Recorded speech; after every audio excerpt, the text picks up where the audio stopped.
The views and opinions expressed on Around the Town are entirely those of the host, guests, and callers, and do not necessarily reflect the opinions of the faculty, staff, and students at Elizabeth City State University or ECSU Radio and Television Services.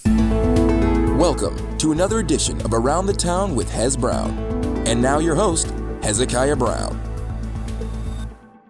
Good evening. You are tuned in to Around Town with Hez Brown. This is a place where you get the news that you certainly can't get anyplace else.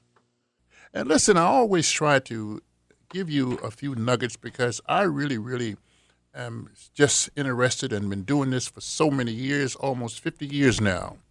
You know, I call myself an expert at resolving conflict. And I think that this is something that is very seldom talked about. It is very seldom initiated at any place. And I still contend that we have some of the greatest universities, the greatest colleges in and on this universe. And it's very few are teaching young people or old people how to resolve conflict. So I'm on a mission now. My mission is to hopefully find some school district or some institution that is willing to take a chance on implementing conflict resolution and conflict management as part of the school curriculum. Now, I didn't just start to do this. I've been on this mission almost 40 years trying to get individuals to learn that if you learn to resolve conflict, it is like learning to ride a bicycle or learning to swim. You never forget it. So if you're out there and you have some ideas how you can aid and assist me in this endeavor that I'm on now and this mission that I'm on, in terms of trying to teach individuals how to resolve conflict. And the reason for it is just this recent just rage of shooting, killings, cuttings, stabbings, and all these things just going on. And I said, you know what? I need to do something about that because what we normally say is that somebody's going to do something about it. Somebody should do this. Somebody's going to, well, I'm going to take this mission on and hope that it can happen. Now let's get to the program. Boy, we are so blessed today. And we're so honored to have with us today on, just as I say, I usually say special guest, but this is a special guest today. And we're certainly glad to have him here. This is Dr. Harold Barnes, who serves on the Board of Trustees at ECSU and was recently involved in doing one of the best things ever happened to ECSU, and was that to guide the direction and getting Dr. Kara Dixon here as a chancellor. Good evening, Dr. Barnes. Good evening, Dr. Brown. How are you today, sir? I am doing as well as could be under the circumstances. Great. Listen, as you know, Dr. Martin Luther King birthday is coming up. It's just right around the corner. And we are right on target for his birthday, because his birthday, of course, is the 15th of January. We all know that. And a lot of activities take place around January 15th, and a lot of activities take place after. As a matter of fact, this year it's going to be celebrated on January 20th. But we're going to get ahead of the game. We're going to talk a little bit about this great man. And I don't know how to do it. That's a great man, great leader, noble person, compassionate person, but just a person that we all should get to know more about. And I think that we can never, ever let this man die because he contributes so much to us and our society. So, Dr. Barnes, I know that you've been involved in civil rights for a long period of time. And I do know now that you serve as the chairman of SCLC, and a lot of folks really, since, you know, it was the panacea for civil rights at one point in some time. And I know that you serve as the chairman. So how is that organization still moving, and how is it functioning now?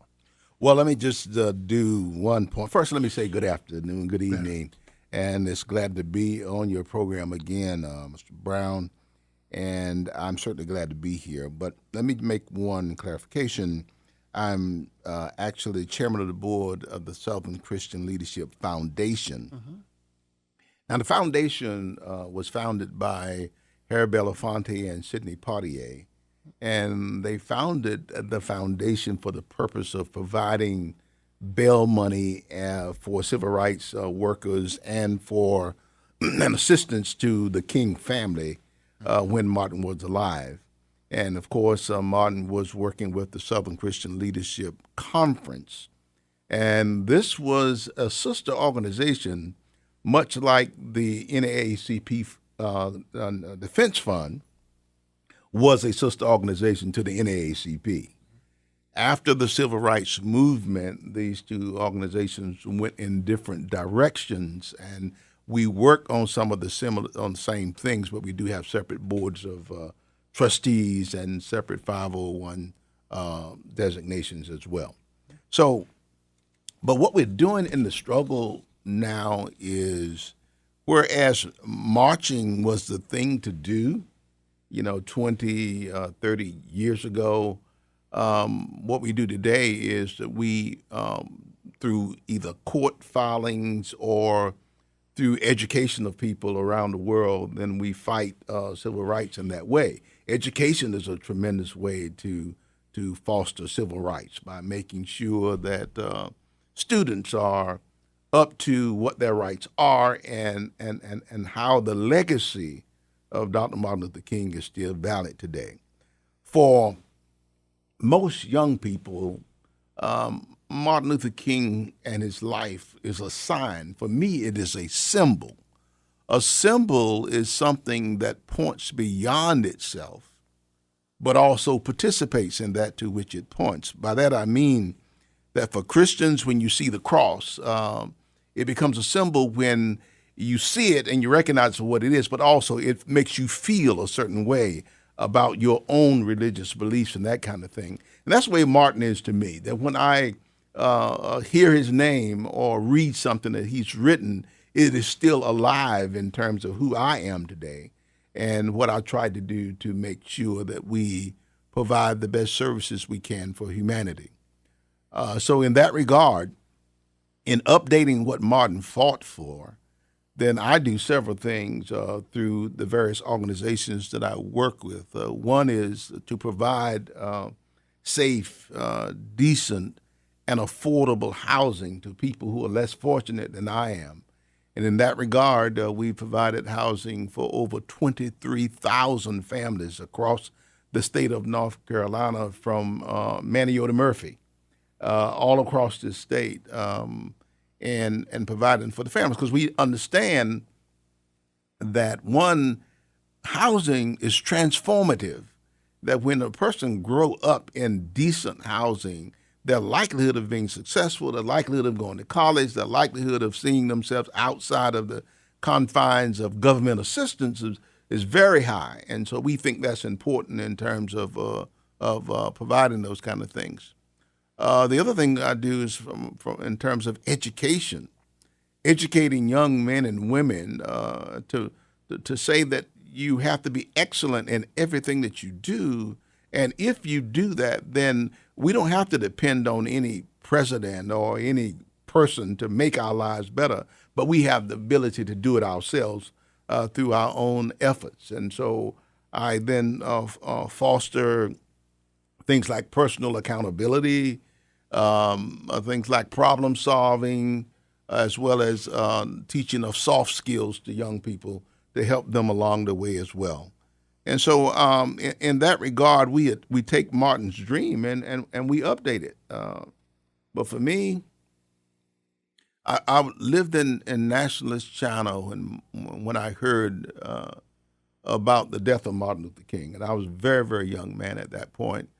And I lived there for about 3 years. And I was on Lane 2, House 8, Li Ta Lu in Tainan, China, when I heard about Martin's death. And I was a young man who chattered about everything. But for the first time in my life, I was linguistically bankrupt. I had no words to describe what I had heard, because it was just a few days earlier I was listening to Martin Luther King's speeches. They used to be on those big 48 vinyl albums at that point in time.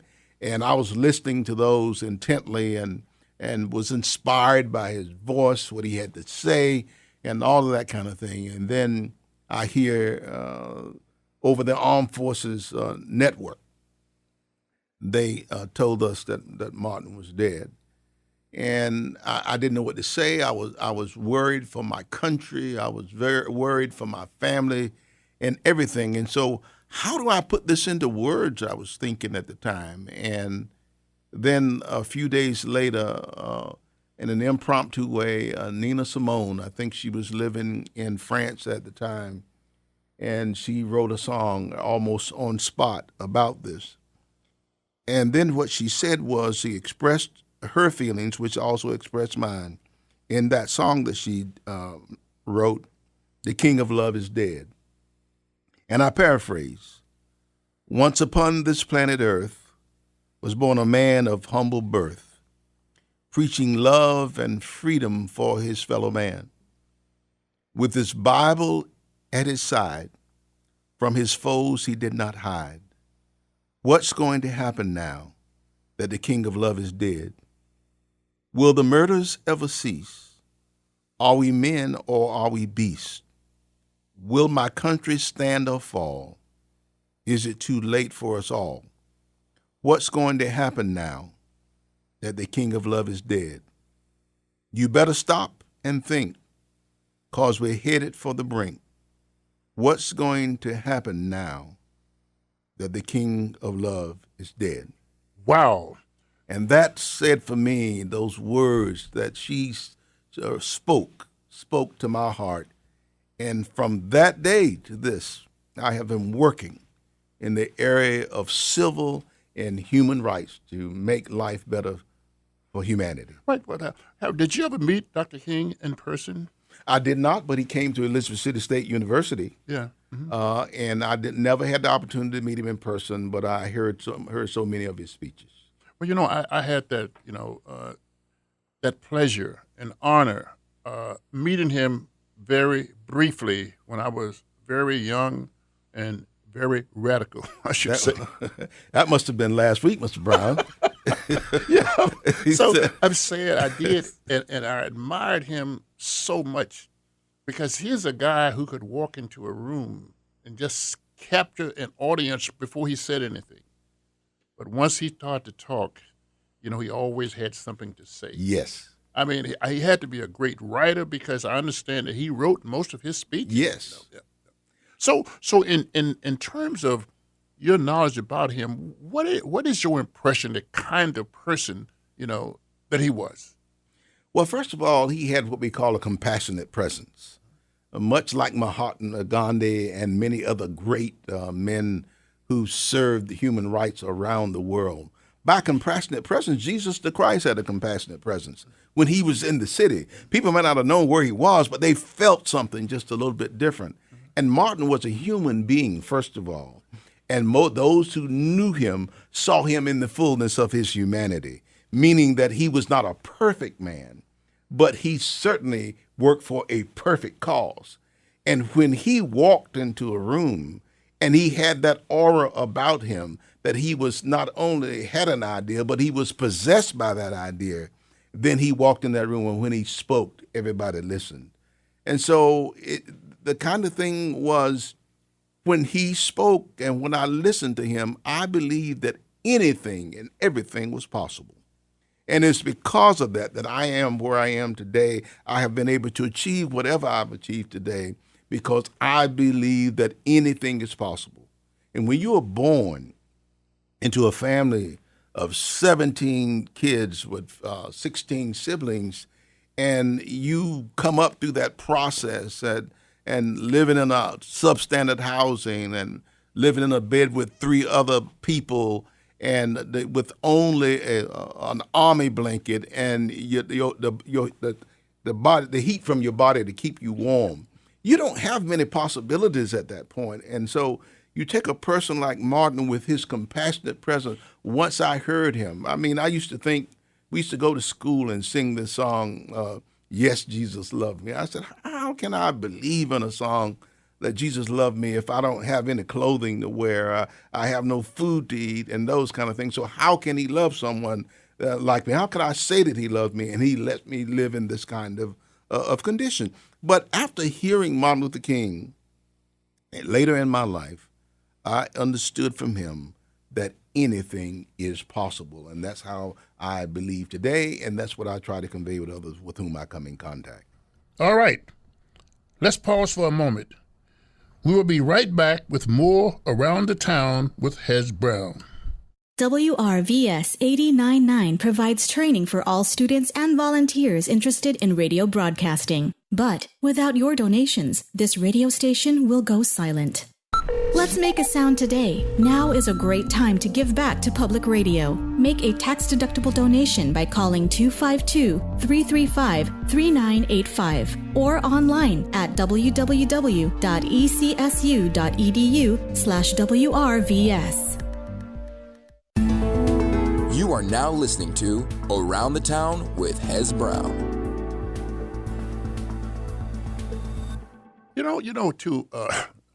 Dr. Barnes, what's so interesting about Dr. Martin Luther King that he started out at a very young age. I'm sure he was one of the brightest guys on earth, because I think he graduated from high school at 15 years old and then went on to college, But the thing that I think that amazed me and amused me about him so much is that he got so much done in a short period of time. He died at a young age, but he started out young. And I think the thing that really got him started, could you tell us in the audience a little bit about the thing that I think that got him going was the Montgomery bus boycott? Tell the audience a little bit about that. Well, Montgomery, Alabama, at that point in time was a place where racism was very, very strong. And where there wasn't racism, there was placism. If you lived in the wrong place in the town, then you could not do many things. There was a man who came right before Martin, the pastor that pastored the church, just before Martin, had started the process of African-American awareness about their history and what was possible. And then God sent Martin right at the end of that person's tenure. And so he walked into a field that had already been fertilized, but it did not have the seed. And Martin became the seed for that fertilized soil. And so he began to talk to people about the things that he believed and the things that he had learned when he was in school. You got to remember, Martin was a student of Mahatma Gandhi, as well as the writings of a number of other people. And when you heard him speak, James Russell Lowell, and you just name it, he spoke from a wellspring of knowledge about these folk. And so it gave him a global picture to see what was possible. And so he gave this picture through his speeches to the people in Alabama, and started telling them that you are better than this and that you are entitled to. God has given you the right to be the same, that all souls belong to God, not just white souls or black souls or brown people, but all souls belong to God. And so he started there when they refused to allow people, African-American descent, to ride in the front of the bus. If a white person got on the bus, they had to go to the back and give up their seat. And Martin came in and told them that you were better than that, you were no different than anyone else, and you were entitled to be treated like any other human being. And when you give people hope, when they find a cause for which they're willing to give their lives, then who can keep you back? See, when you put your life on the line, there are only two choices. Your adversary either have to give in to you or they have to kill you. And they're not willing to kill you most of the time. Yes, some people will lose their lives, but by and large, when you're willing to risk it all, almost like when they were on the march, and this old lady, Sister Septima Clark, when all the men bowed down when they had the water hoses and the dogs were biting at them, and she rose up out of that group. So the Lord is in this movement. And she stood up and started to walk forward. And when she did, everybody rose up and walked with her, the dogs and everybody. The sea parted so that they could walk through on the other side. Martin Luther King inspired people through his voice, even the tone of his voice, the cadence of his speech. The compassionate presence was in everything that he did, and it's something that is intangible that you can't put your hands on, that people can't get up and start doing tomorrow. You either have it or you don't, and God had given him that gift. And that's the thing that inspired most people. You know, the part about this, and this is what happened with the aging process. You know, I'm old enough, Harold, to remember where I had to ride in the back of the bus, and there were empty seats in the front. And it was because of the laws, because of the Jim Crow laws and so on, wherein I just, and it didn't dawn on me at the time, because that was a way of life, you know. Whites sit in the front, blacks stand in the back, whatever. But what I'm saying is that having lived through that and see and going through living the white fountains, water fountain, the black water fountains, you know, not being able to sit in the back of the bus when you were paying the same price everybody else was paying, you know, all these things that happen. Now, certainly, it's been a lot of changes over the years in terms of that, but I'm not sure how much the attitude of people have changed. Do you think the attitude have changed any, or changed somewhat over this period of time? You know, Dr. King certainly died and gave his life for what he believed in. Do you think the attitude of people today is different than it was then? What do you think? I think, and people talk about this a lot. First of all, I think that things have changed significantly from the period of time in which I was a child and grew up. If you recall, I mean, the right to earn a wage was greatly curtailed based upon your race. We have athletes now who make, I mean, millions and millions of dollars, and they are paid for their services, whereas, you know, 50 years ago, they couldn't even play and get paid at all. We have people, African Americans, who are CEOs at Fortune 500 companies, not a lot, but we have some, and you have a number of others who run other companies around the world. We have women who run colleges and universities, large corporate businesses, and that as well.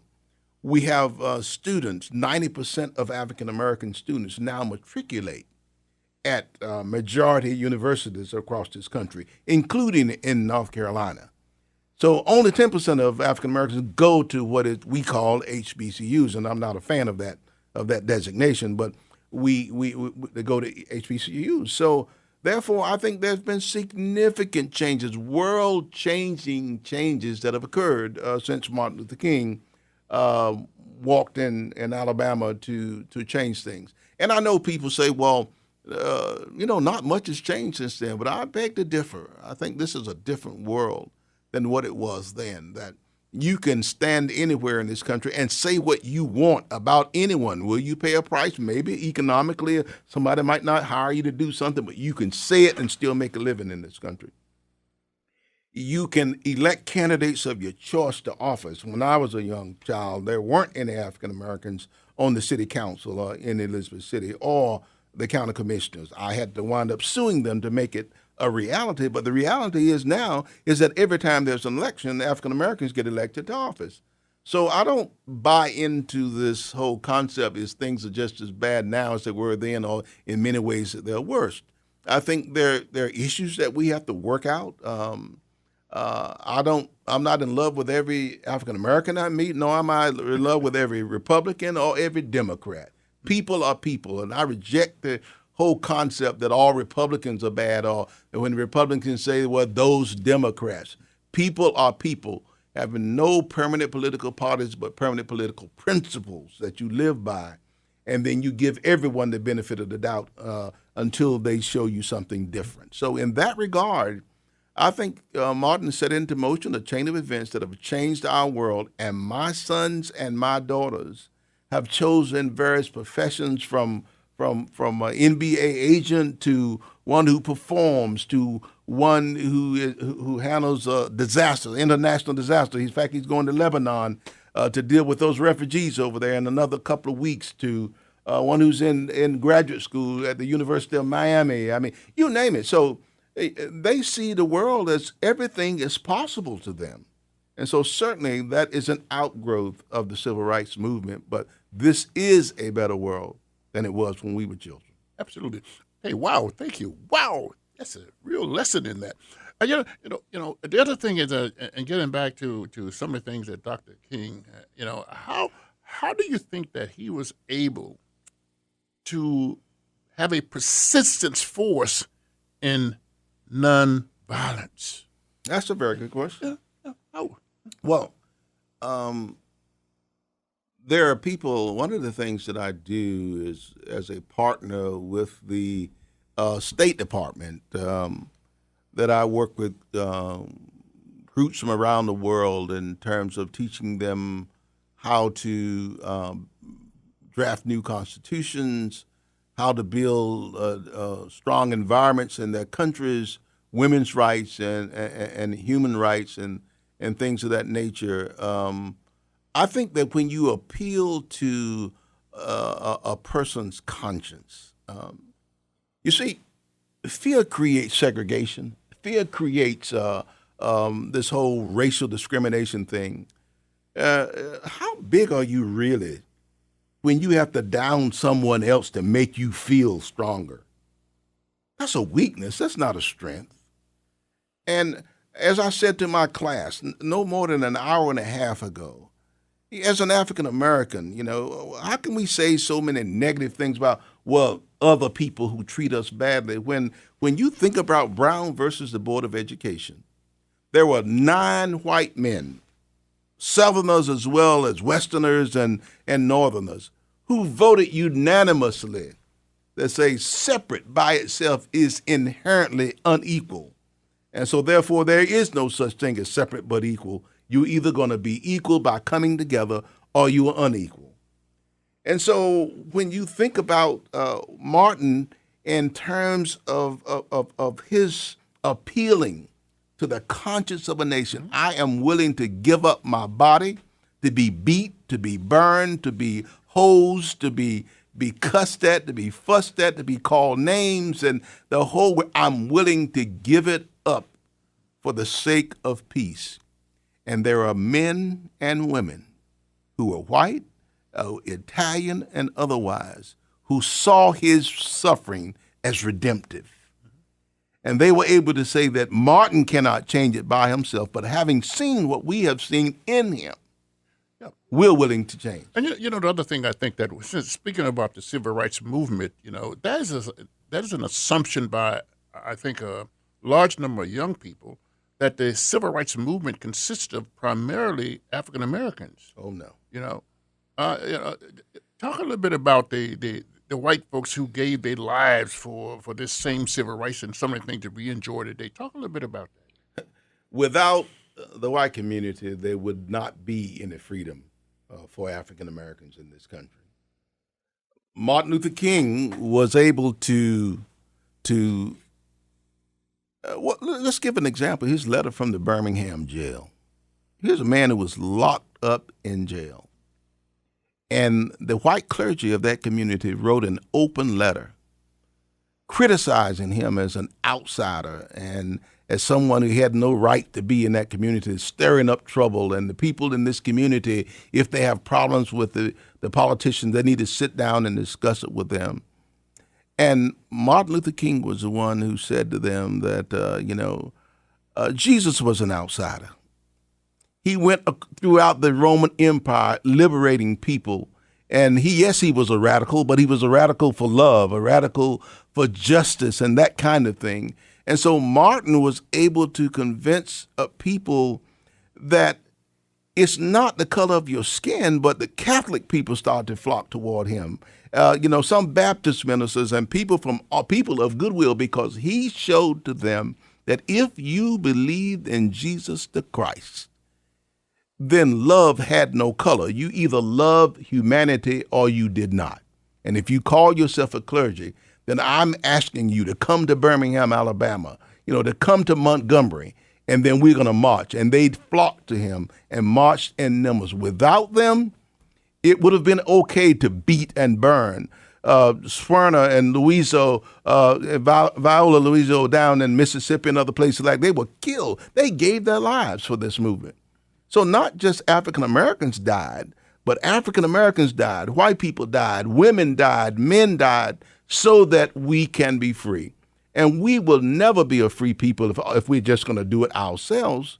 We must coalesce around people of like mind and work together toward international and human rights and justice. And that's what Martin did. You know, you speak about internationally, you know, and I think that this is something that happened to Dr. Martin Luther King. He became well known internationally.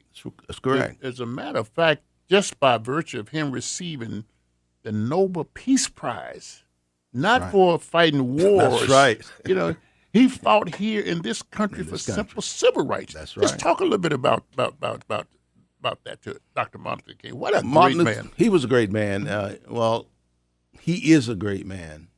I say that because from a spiritual perspective, that the true person that we really are, not this skin and bones and flesh and blood that we are, but we are indeed spirit. And the spirit of Martin Luther King is still alive today. But Martin was an international person, and he inspired people. I lived in Germany for 3 years, and back in the early 60s and early 60s and mid 60s, and people knew Martin Luther King more than some African Americans did, because just like we watch international scenes, people who were not free in their own country and who had issues, they were looking to America to see how Martin Luther King was treated, to see how he was able to get certain things done. And he inspired people around the world.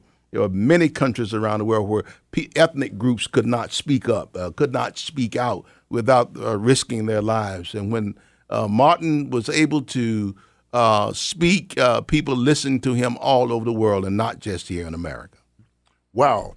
You know, Harold, we could just probably talk for days about this great individual, as I said again, who did something that many people will not do. A lot of folks will talk, but when it comes to giving your life for what you believe in, you know, it's not many people is going to step in the front of the line to do that. But that is one of the things that Dr. Martin Luther King did. I recall not only his I Have a Dream speech was tremendously inspiring, not only to me, but it's inspiring today. If we listen at the I Have a Dream speech, yes, and I just know that there's a God in heaven, that somebody looked out over him, as somebody looking out over us who continue to fight the fight, nowhere near where he did, but in our own way. So I know that this Monday, you're going to be the keynote speaker here at ECSU for the Martin Luther King program. The breakfast. Breakfast, yes. It's Martin Luther King breakfast program. It is normally well attended by a lot of the folks in the community. It's a traditional thing to take place. So we want you out there to be able to come out. I think that Dr. Barnes just gave you just a sampling of what it's going to be like when you assemble on Monday to hear him make his presentation. So, Harold, just tell us a little bit about in preparation and that, so people would be encouraged to come out to hear you talk. I could stand and hear you talk for days without even having dinner. Go ahead. Well, let me simply say that any time that we have an opportunity to memorialize the life and works of other people, especially like Martin Luther King, and in my life, the fragrance of his life's work still lingers in the air for me. And I live my life, and like Martin, I'm certainly not a perfect person. I mean, those who know me could probably catalog my mistakes in terms of things that I may have done. But the reality is that we're all imperfect people trying to follow the perfect will of God, and that's what Martin did. He gave what Lincoln would have called the full, true measure, and when he gave his life for his work and for his people. And when you go around the world and women, for instance, even in our country, that women are classified as a minority because of Martin Luther King. And the outgrowth of his work was that women were equal to men, and so they should be given equal treatment in terms of employment and whatnot. And they will tell you now, in every civil rights legislation we have in this country, whether it comes to jobs or whatever, women are considered a minority so that they can get special treatment to make sure that they get the jobs that they're supposed to get. And so I'm just going to be talking about on at the breakfast just about the impact of Martin and what he's done and the impact he's had on our country, not just with African Americans, but with people in general. And so let's learn together. Let's come out and answer the question that Nina Simone asked: what's going to happen now that the King of Love is dead? I don't believe we're headed for the brink anymore. I believe that if this country is going to be saved, it's going to be saved by African Americans and Hispanics and white people working together to make this the great country that it is. And only then will we be able to survive, because you understand that the evolution of the human spirit shows that countries only stay on top for a certain number of years, and then they go down and other countries come up when you look at human history. The length of time that America stays on top is directly tied to and related to how we treat our people and how we treat children. And so it is in all of our best interests to make sure that every American has a great amount of innovation and creativity so that we can out-innovate, out-create, and out-iterate those other countries around the world. And if we cannot do that, we go down as one people. We won't go down as black people. We won't go down as white people. We go down as one people. So it behooves us to work together to make this the greatest nation to have ever been on the face of the earth. And that is my dream, and that is my work as I rise from my bed every day. I try to make it a better place. Wow.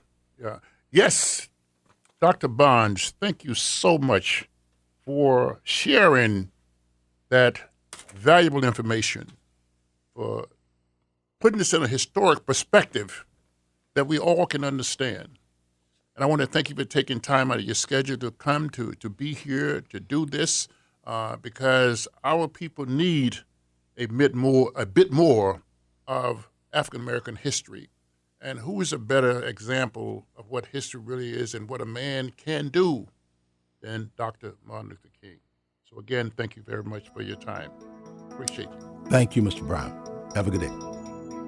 Thank you for listening to Around the Town with Hez Brown, recorded and produced at WRVS-FM Studios on the campus of Elizabeth City State University.